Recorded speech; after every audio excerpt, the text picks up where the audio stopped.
ডিম আগে নাকি মুরগি আগে? এই চিরাচরিত প্যারাডক্সের মতোই বাংলাদেশে এখন একটি জটিল বিতর্ক তৈরি হয়েছে। সংস্কার আগে নাকি নির্বাচন আগে? এই প্রশ্নটি আজ শুধু রাজনৈতিক মহলেই নয়, সাধারণ মানুষের কাছেও আলোচনার কেন্দ্রবিন্দু হয়ে উঠেছে। সরকার, বিএনপি, বৈষম্য বিরোধী ছাত্র আন্দোলন, নাগরিক কমিটি থেকে শুরু করে রাস্তার সাধারণ মানুষ সবাই এখন এই প্রশ্নে তর্ক বিতর্ক করছে। ডক্টর মোহাম্মদ ইউনূস, যিনি এই অন্তর্বর্তীকালীন সরকারের প্রধান উপদেষ্টা, তিনি আল জাজিরাকে দেওয়া একটি সাক্ষাৎকারে সুস্পষ্ট করে বলেছেন, জুলাই বিপ্লবের মূল লক্ষ্য ছিল একটি ব্যাপক সংস্কার সাধন করা এবং একটি নতুন উন্নত বাংলাদেশ গড়ে তোলা। কিন্তু এখন প্রশ্ন উঠেছে, শুধুমাত্র একটি নির্বাচন দিলে কি এই নতুন বাংলাদেশ তৈরি হয়ে যাবে? ওনার এই বক্তব্যের পর দেশ জুড়ে আরো বেশি বিতর্ক শুরু হয়, সংস্কার আগে নাকি নির্বাচন আগে?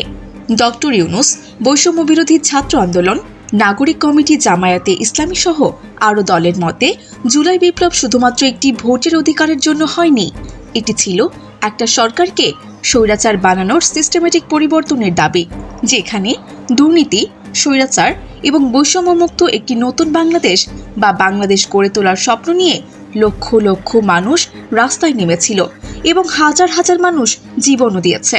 কিন্তু এখন প্রশ্ন হলো, এই সংস্কারের কাজ কি নির্বাচনের আগে সম্পন্ন করা সম্ভব, নাকি নির্বাচন দিয়ে তারপরে সংস্কারের কাজ শুরু করা উচিত?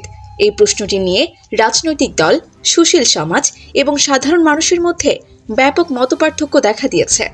বিএনপি এবং কিছু রাজনৈতিক দল মনে করছে, এই সরকারের মূল কাজ হলো একটি অবাধ, সুষ্ঠু এবং নিরপেক্ষ নির্বাচনের পরিবেশ তৈরি করা। তাদের যুক্তি হলো, নির্বাচন দিয়ে জনগণের ভোটে নির্বাচিত সরকারই সংস্কারের কাজ করবেন। কিন্তু ডক্টর ইউনূস এবং অন্তর্বর্তীকালীন সরকারের দৃষ্টিভঙ্গি হচ্ছে ভিন্ন। তারা মনে করছে, শুধুমাত্র নির্বাচন দিলেই সমস্যার সমাধান হবে না, বরং নির্বাচনের আগেই কিছু মৌলিক সংস্কার করা জরুরি, যাতে করে ভবিষ্যতে আর কখনোই স্বৈরাচারী শক্তি ক্ষমতায় ফিরে আসতে না পারে। এই বিতর্ক শুধু বাংলাদেশের জন্য নতুন নয়, বিশ্বের বিভিন্ন দেশে অন্তর্বর্তীকালীন সরকারের উদাহরণ রয়েছে, যেখানে সংস্কার এবং নির্বাচনের মধ্যে সমন্বয় করা হয়েছে। যেমন রাশিয়ায় 1917 সালের বিপ্লবের পর অন্তর্বর্তী সরকার গঠিত হয়েছিল, কিন্তু তারা জনগণের চাহিদা পূরণে ব্যর্থ হয়। ফলস্বরূপ মাত্র 8 থেকে 9 মাসের মধ্যে লেনিনের বলশেভিক পার্টি আরেকটি বিপ্লব করে ক্ষমতা দখল করে নেয়। অন্যদিকে ফিলিপিন্সে 1986 সালে মার্কোসের পতনের পর অন্তর্বর্তী সরকার 6 বছর ক্ষমতায় থেকে সংবিধান ও গণতন্ত্র পুনরুদ্ধারে কাজ করে। লিবিয়ায় গাদ্দাফির পতনের পর অন্তর্বর্তী সরকার 1.5 বছরের মধ্যে নির্বাচন দেয়। কিন্তু বাংলাদেশের ক্ষেত্রে এই মডেলগুলো কতটা প্রযোজ্য? এই প্রশ্নটি এখন সবাইকে ভাবিয়ে তুলেছে। বাংলাদেশে এখন সংস্কারের দাবি জোরালো, কিন্তু সংস্কার কী ধরনের হবে? এই প্রশ্নের উত্তরে সবাই একমত নয়। বিএনপি মনে করছে, এই সরকারের কাজ শুধু নিরপেক্ষ নির্বাচন দেওয়া, কিন্তু ডক্টর ইউনূস এবং অন্তর্বর্তীকালীন সরকারের লক্ষ্য শুধু নির্বাচন নয়, বরং একটি ব্যাপক সংস্কার। ইতিমধ্যে 11টি সংস্কার কমিটি গঠন করা হয়েছে, যারা জনগণের মতামত নিয়ে কাজও করছে। নির্বাচন সংস্কার কমিশনের প্রধান বদিউল আলম মজুমদার বলেছেন, জনগণের চাওয়া পাওয়াই তাদের মূল লক্ষ্য। তারা জনগণের কাছ থেকে মতামত নিচ্ছেন এবং সেই অনুযায়ী সংস্কারের প্রস্তাবনা তৈরি করছেন। তবে এই সংস্কারের পথে অনেক চ্যালেঞ্জও রয়েছে। পুলিশ ও আমলাতন্ত্রের সংস্কার এখন বড় চ্যালেঞ্জ।